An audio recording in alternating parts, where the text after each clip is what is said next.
Now we're located at Sinking Spring here inside the park, and there's no doubt this is where Abraham Lincoln took his first drink of water.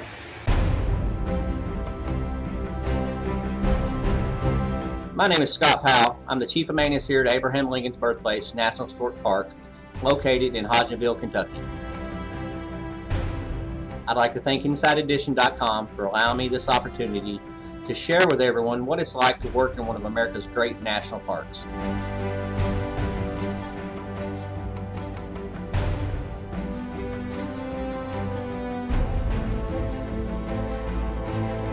I'm very proud to be able to come into work every day, come up here and see this great symbol and dedication to the 16th President of the United States, Abraham Lincoln.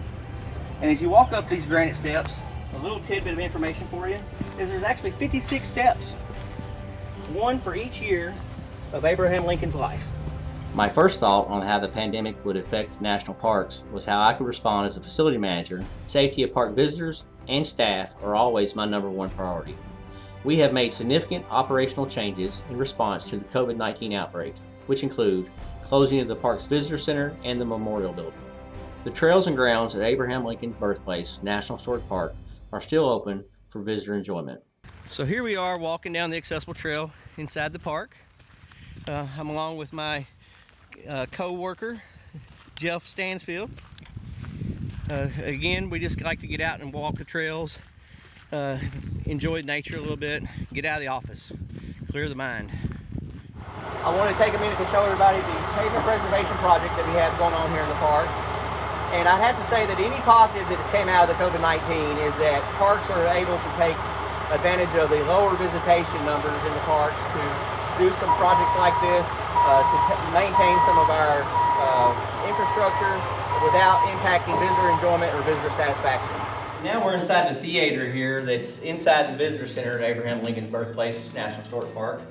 And as you can see, there's usually a capacity of 61 visitors that can sit in this theater and watch the park film.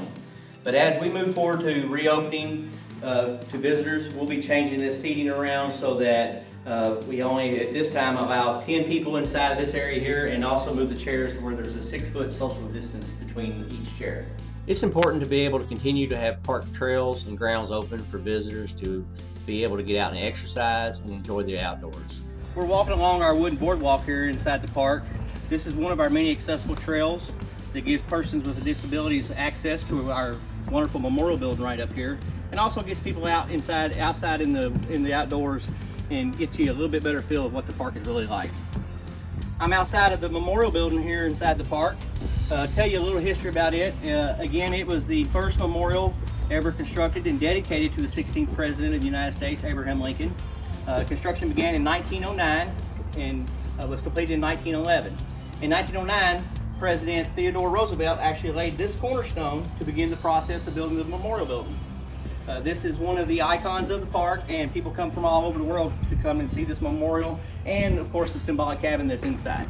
As you'll see here, we have the symbolic cabin of which Abraham Lincoln was born.